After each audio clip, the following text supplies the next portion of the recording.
Your introduction is super crucial. That is what grabs your audience attention.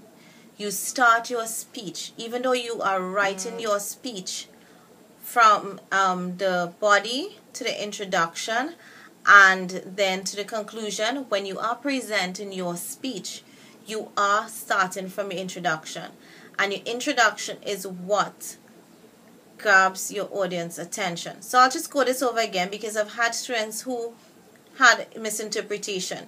When you're writing your speech, you start from the body, the introduction, then to your conclusion. When you are presenting your speech, you do introduction, body, and conclusion. But we are only focusing right now on the writing of your speech. There are certain elements that are required for your introduction, and they start with gaining attention. You need to gain your audience attention. So there are certain techniques that presenters use to gain attention. The first one is a startling statement. This is more or less something to just grab your attention, like statistics or a fact that people don't realize. A lot of individuals, well, some of us may know this, but our mouth is one of the dirtiest organs in the body. Yes. And if you're doing a health presentation, that will actually be a startling statement that you can actually use. Rhetorical and direct questions. Rhetorical questions are those questions you ask without wanting a response. It is there to give your audience a moment to think, reflect, to ask themselves and not orally answer. Direct questions are where you're speaking so direct to your audience that you want them to actually respond with, and it's more or less a startling. So it's a little mixed with startling statement. Jokes. Some people are very comical, so they can pull this off well. If you're not comical in nature, stay away from the jokes, because you don't want to start your speech with a joke and then people are staring at you and you kind of lose their attention, because in our culture it's a stale joke. Then you have personal references. If you are someone who people like to look up to, a personal reference is good to start with. Other times people don't want to know your business and they don't care to know what has happened to you. So if you are going to share start with your personal experience, which, I mean, this whole presentation is a personal experience. Sharing something else personal might be a little too much for your audience. Quotations.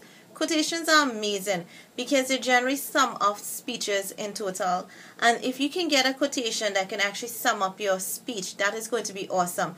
Because as you say the quotation to start with, and then the audience hears your presentation, they're able to link the two, and that actually leaves a lasting impression in your audience's life. Suspense. You can start your speech with suspense. A lot of times, for those of you who have done, say, a literature class already, which I don't think most of you have done, but if you happen to have done a literature class, you have the anticlimax. That's more or less where some writers start from. You say what has happened, like the ending of a situation, and so it creates a suspense in the audience's mind for them to know what exactly happened. So what a lot of movies or series do, at the end of an episode, they will show snippets of the ending of another episode, and you'll be like, oh my gosh, what happened? You have to see that episode. That is more or less suspense.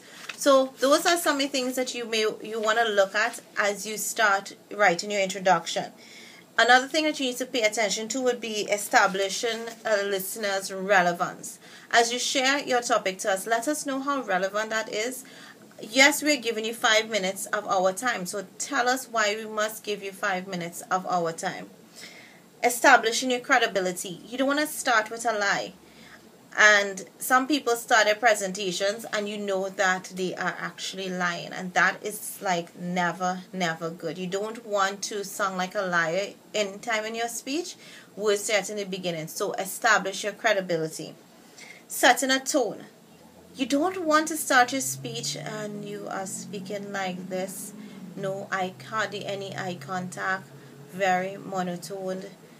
No, you need to sound very dynamic, grab your audience attention, and set a tone and pace.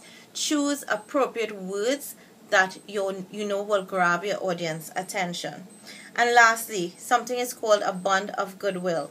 And a bond of goodwill generally is a life lesson that I practice. You want to create a relationship with people so that when they chat with you, they know they can trust you.